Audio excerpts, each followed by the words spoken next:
Welcome to today's episode of David vs. Goliath, a podcast dedicated to helping small businesses leverage technology to not only help them compete against their large competitors, but win.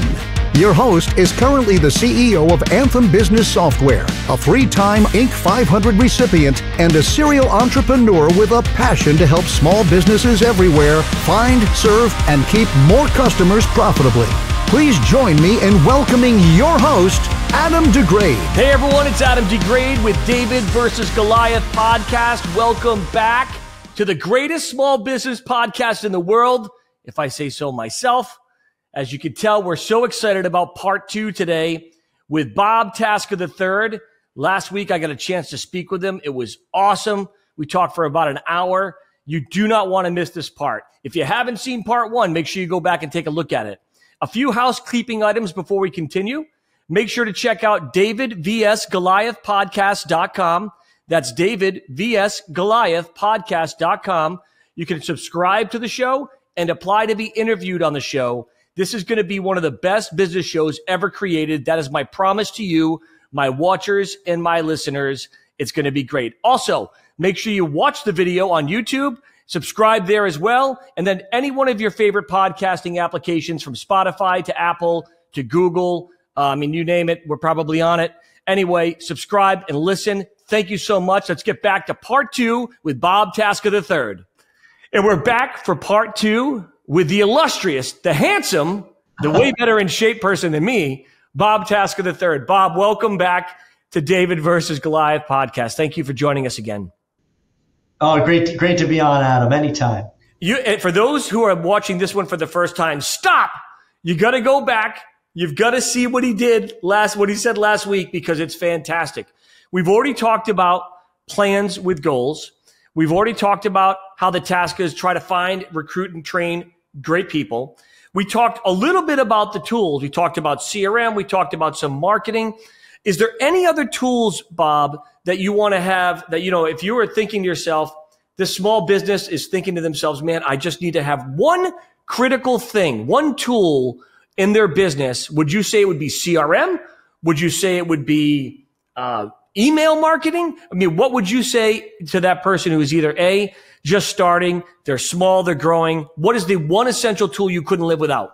Well, I can tell you, I don't think there is one, Adam. I think there's a couple, because you can't live without a CRM. Okay, you can't live without some way of measuring success internally, whether it's financial, whether it's closing ratios, you name it. So you need to have some form of software to be able to measure your business, okay? Because a number is only good or bad by comparison. That's true. You certainly need a CRM, okay, to manage your customer database on how, frequently you target your customers, how you look at that data.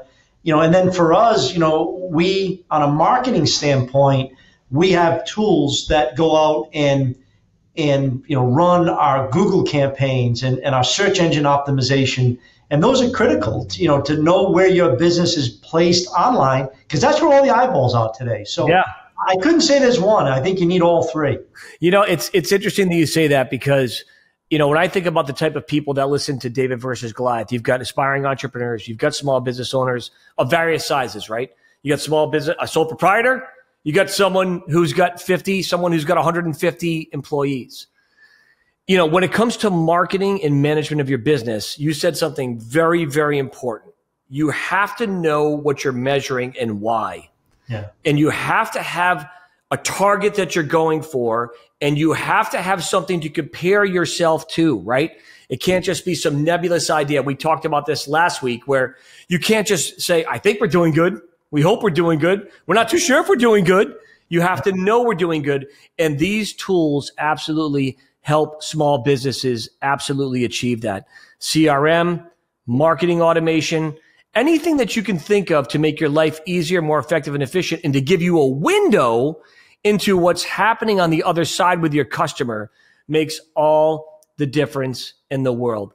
Bob, as the owner of your business, as the vice president, one of the owners, how often do you and the other owners look at this information? Daily.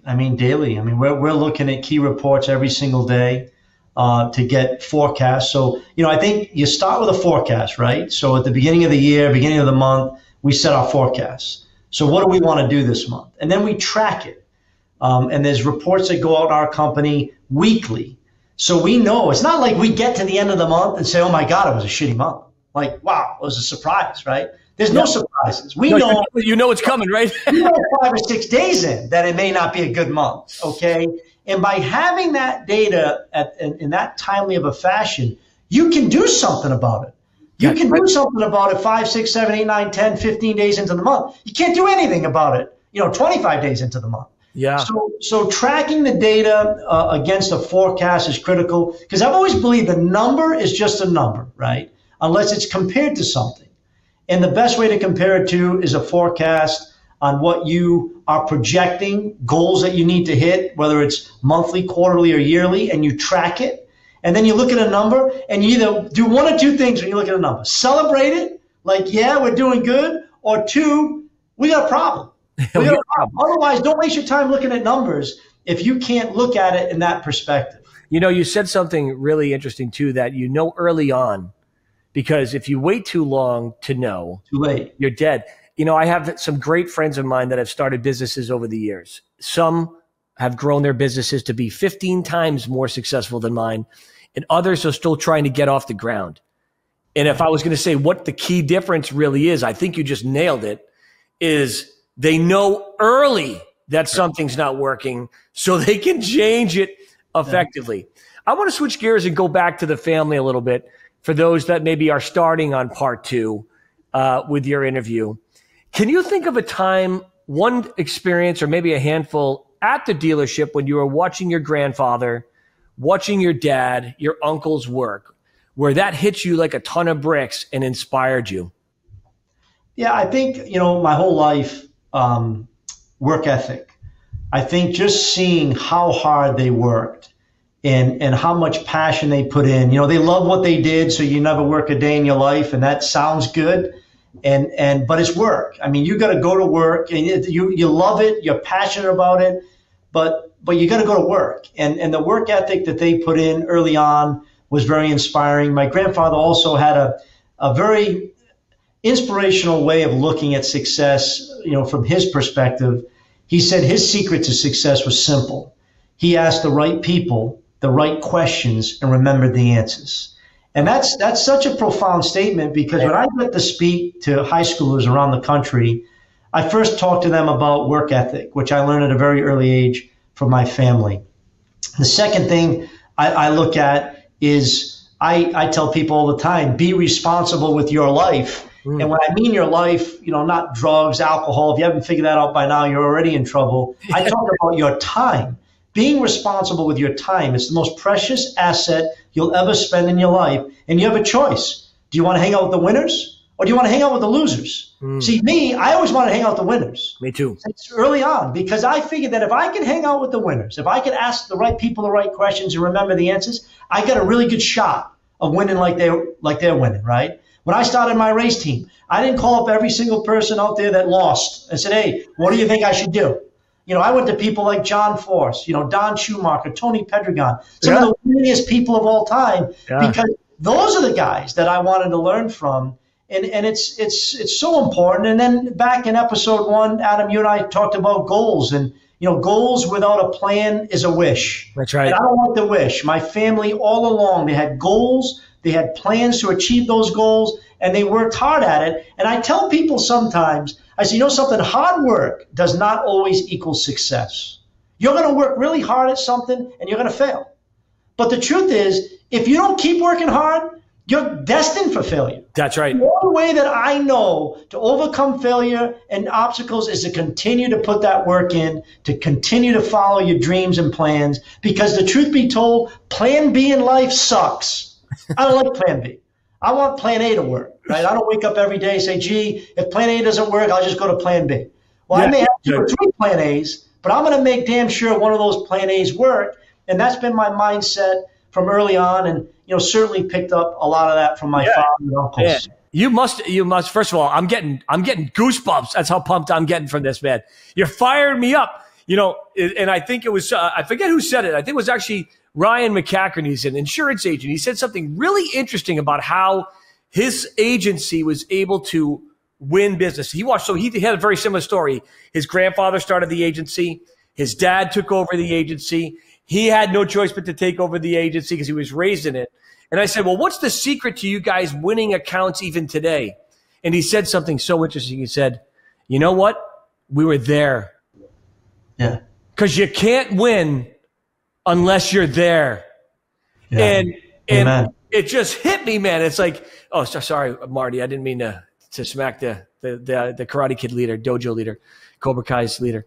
But at the end of the day, man, if you're not there, if you don't have a great work ethic, if you don't get out of bed, if you don't show up at work, if you don't work hard, if you're not there when the customer wants to buy something, you're in no danger of selling anything. And it really is interesting. I would imagine you could probably count on one hand the amount of times you didn't see your grandfather working at the dealership. He was there. I mean, that was his life. I mean, he loved seeing the family there. But no, the work ethic is so important. You know, I tell these young kids, I said, you know, we know in the first week if you'll be successful or not. And they'll look at you. What do you mean? In the first week. I said, yeah, got nothing to do with how smart you are, how tall you are, man or woman. I said, it comes down to one thing. You know, the successful people come in early, work hard, ask great questions, leave late, and they just have a desire and a passion for what they do. And with that, you can do anything you want in life. You can do anything you want in life. And it just comes down to having that will and passion. And I think it's critical that people find something that they love to do. You know, no sugarcoating it. It's going to be work. You got to go to work every day. You got to go to work. But it's a whole lot easier doing it if you love it than if you wake up every day dreading it. Everyone on this podcast that's watching it knows the guy or gal, the friend or family member that dreads going to work every day.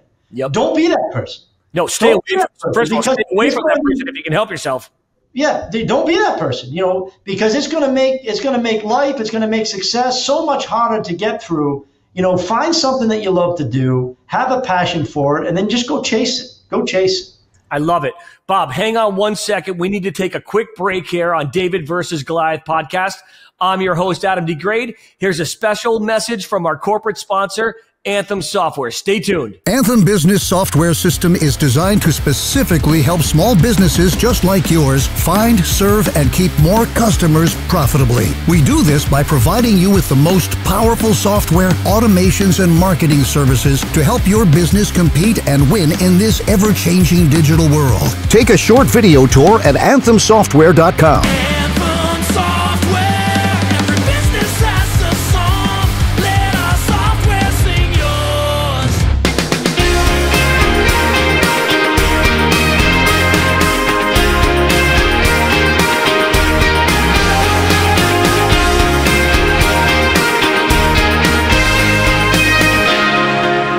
And we're back again with B3.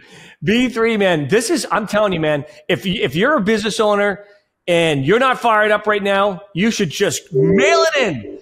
Go work for somebody else, because at the end of the day, this show right here is about inspiration, education, and activation, which is what we want out of people's lives. So now I want to transition a little bit. We've talked about people. We've talked about tools. We've talked about your plan and goals.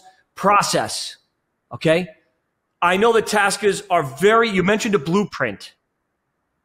When you say blueprint, is that a real thing? Like, have you blueprinted the customer experience out and tried to train it across all your dealerships? What does that mean, blueprint? Well, this is what I tell, you know, managers, new people coming into our company, and it's as simple as this. There's 100 ways to run a car dealership. There's 100 ways. And 90 of them work really good. 90 of them, I'm sure at least 90 of them work really well. And I'm sure there's dealers that are very successful doing it one of those 90 ways. At Tasca, we do it this way. This is how we do it. Okay. This is how we do it. We know it works. Okay. You may not agree with it 100%, but this is how we do it. And the concept of a blueprint or a process, when you have it, it's like the Bible. This is how we do it. There's no deviation. Do you guys sing the song? This is how we do it. This is how we do it. And there's no deviation. And I tell people all the time, and they chuckle. Some have actually done it. I said, the train's going that way. And it goes pretty fast. We're on a fast train. Mm-hmm. This is where it's going. And if you don't like it, get off. And by the way, don't stop. So just don't hurt yourself on the way off, because no one's going to derail our blueprint, our process, and how we run our stores.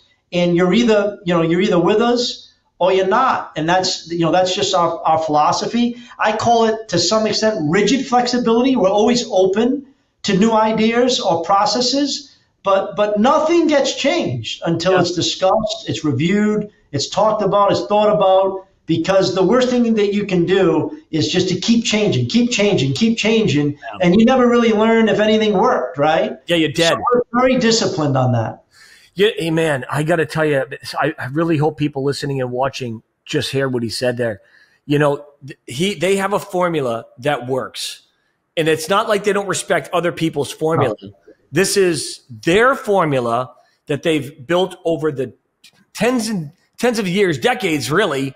Yes. Of how to run a dealership to love and serve your customers, to satisfy them, to make sure that they have a great buying experience, a great service experience, a pleasant ownership experience. And that's been the Tasca way since day one. As a matter of fact, a little story, I don't buy all my cars for you, Bob, but I buy many of my cars. Many. And if you can't get them for me, you tell me where to get them, which is another thing that I really appreciate about Bob as well, too. You know, process, man, blueprinting, thinking about these things, you know. So if you're listening and you're watching, have you thought about what we're talking about? Like, what is insert your company's blueprint or way? You know, and I used it early on. I learned this principle from Eustace Wolfington years ago. What do you want people to think? What do you want people to feel? And what do you want them to do about it? And those three words are powerful because when you're mapping out your growth strategy in your business, or you're mapping out the plan for a new business you're going to start, what do you want your customer to think about you? What do you want them to feel when they look at your brand, when they call you or walk in or see you or communicate with you, however they do it? And then more importantly, Bob, what do we want them to do about it? And that's a place where I've seen a lot of small businesses fail, Bob. They're great at helping somebody, you know, think a certain way about them, feel a certain way, but they're afraid to ask for the sale. They're afraid, I call it just ask for the money. Like at some point when you've earned that trust, it's okay to say, so can we help you buy this beautiful vehicle today?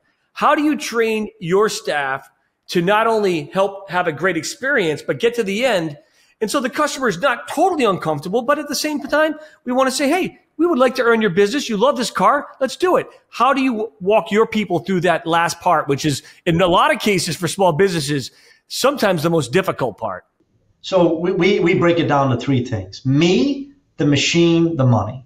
So you got to build value in me, because ultimately the customer is going to be buying the car from you, not from, you know, the building that says Tasca on it. So you build value in me, build value in the machine. Okay, what they're about to buy. And then you get to the money. And then to your point, you ask for the sale and then shut up.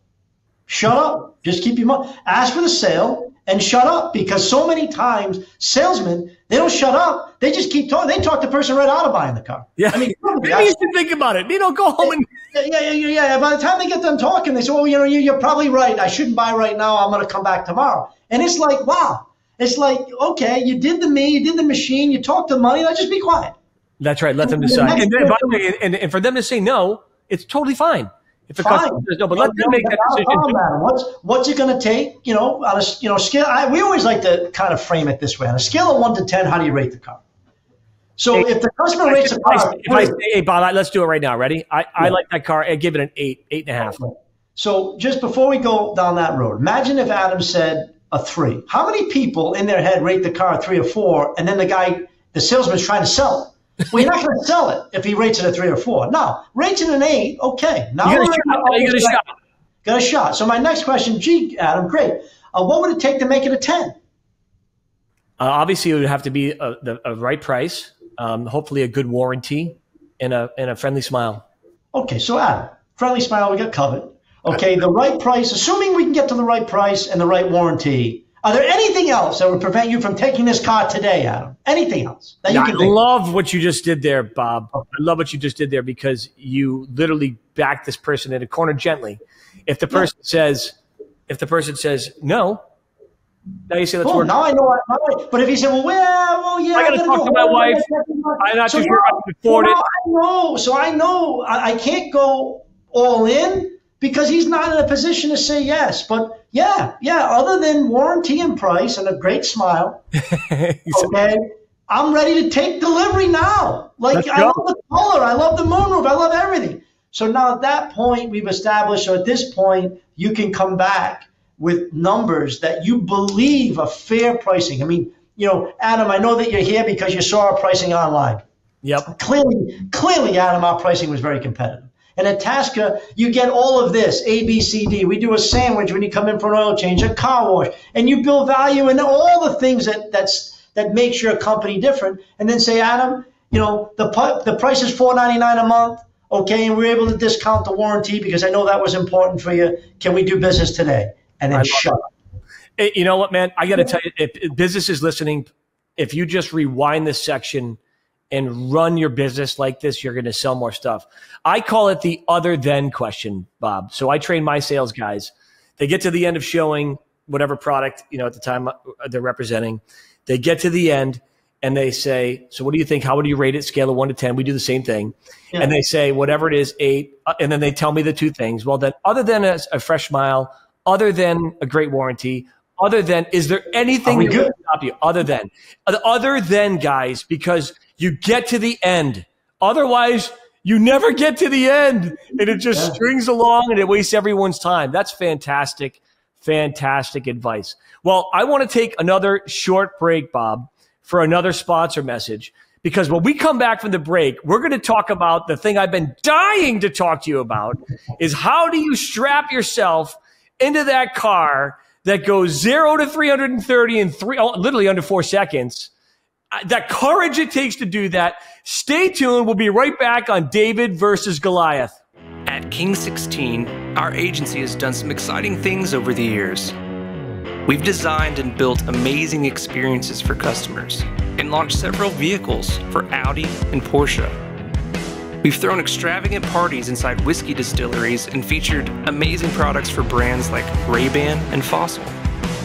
We booked some incredible talent and designed cutting-edge stages for those performances. We even threw a red carpet gala in the middle of nowhere on a horse farm with hundreds of celebrities, which was difficult. I guess you could say we've done some amazing things for our brands and partners. Now the only question is, what will King 16 do for you? Find out at king16.com. That's King, SIXTEEN.com.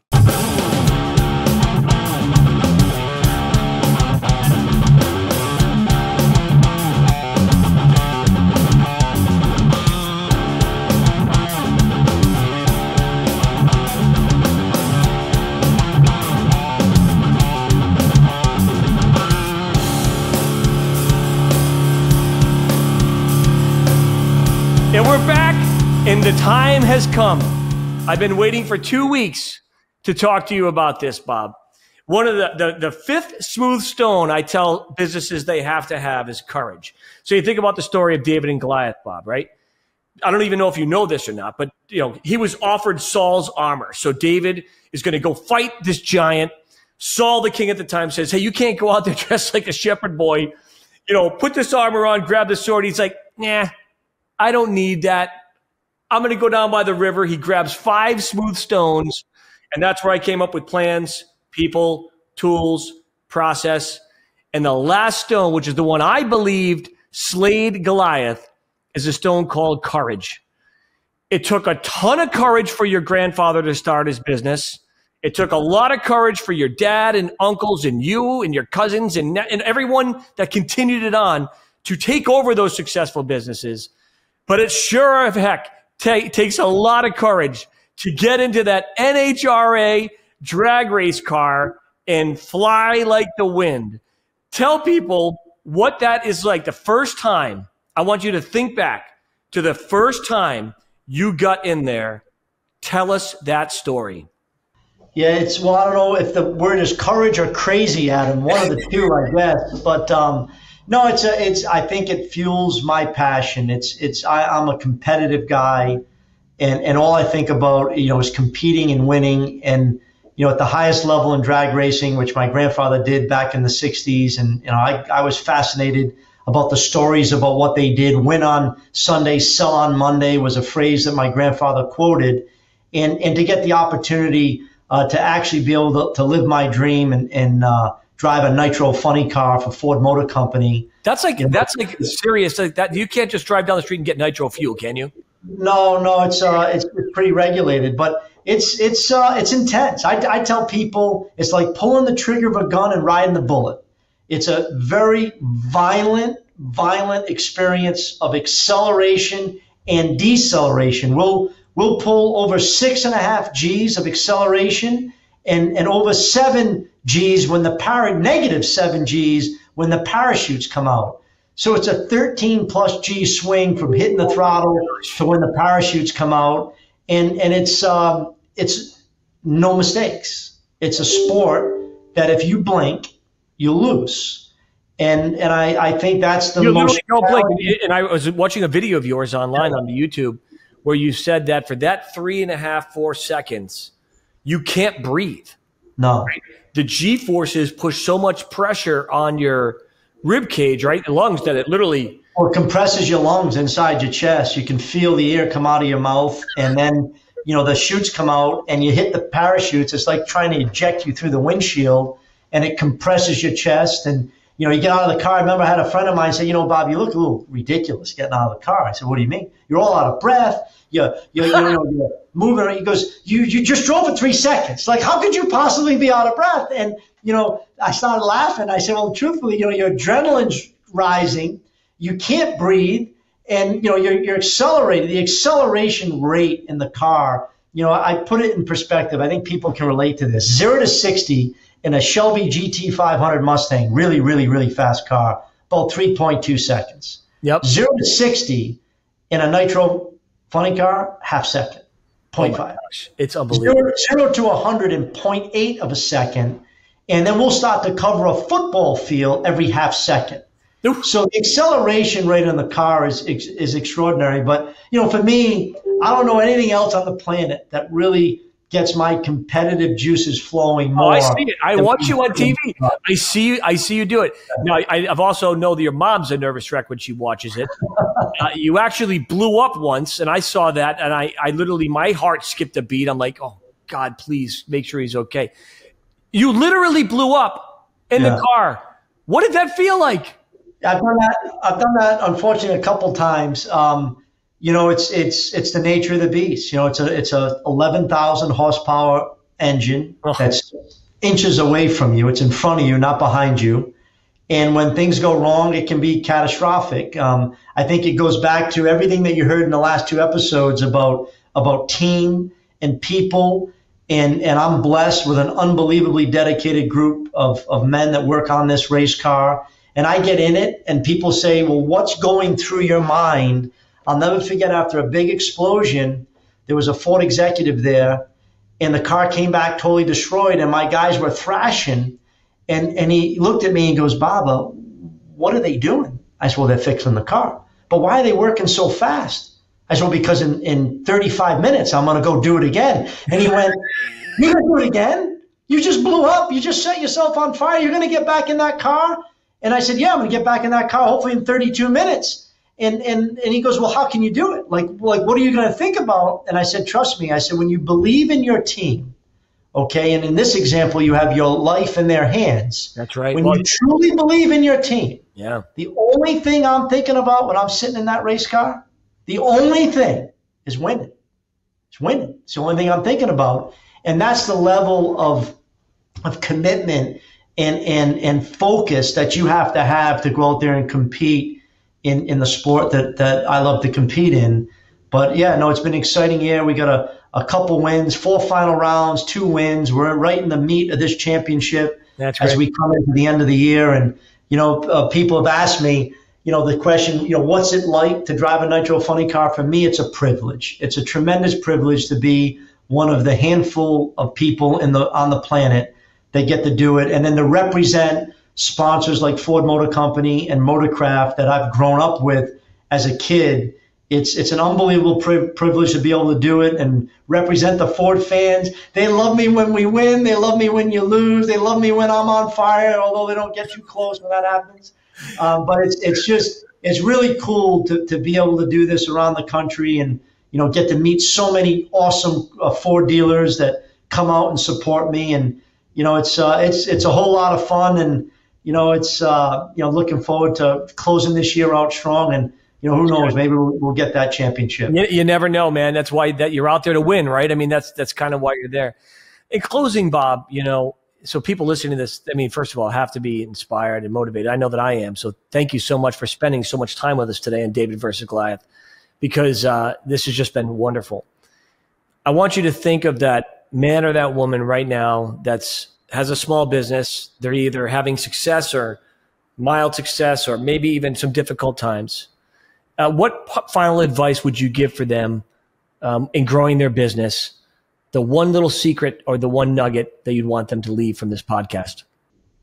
For me is work ethic. Just don't give up. Don't give up. Keep working. Keep working hard. Keep working the plan.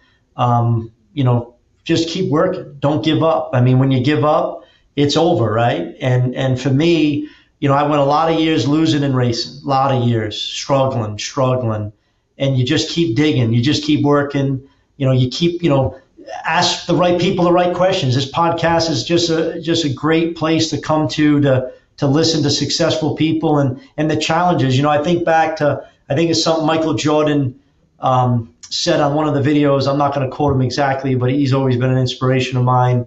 He said, they got it all wrong. They got it all wrong with me. They showed all my successes. They showed all my wins. They showed all my championships. They didn't show the heartache, and they didn't show the struggles, and they didn't show the hours of work that I had to put in. They didn't show that. They just showed all the highlights, and that's what it is with business. Business isn't a highlight reel every day. There's a lot of struggles. There's a lot of challenges, and I think the businesses that really succeed are the ones that don't give up. They believe in their plan, and they work each and every day passionately towards making it a success. So it's great to be on here, Adam. I wish all your viewers, all the success in the world, and hopefully we can do this again. Bob, it has been so awesome. As you say, never give up, never surrender. You can't win if you're not there, folks.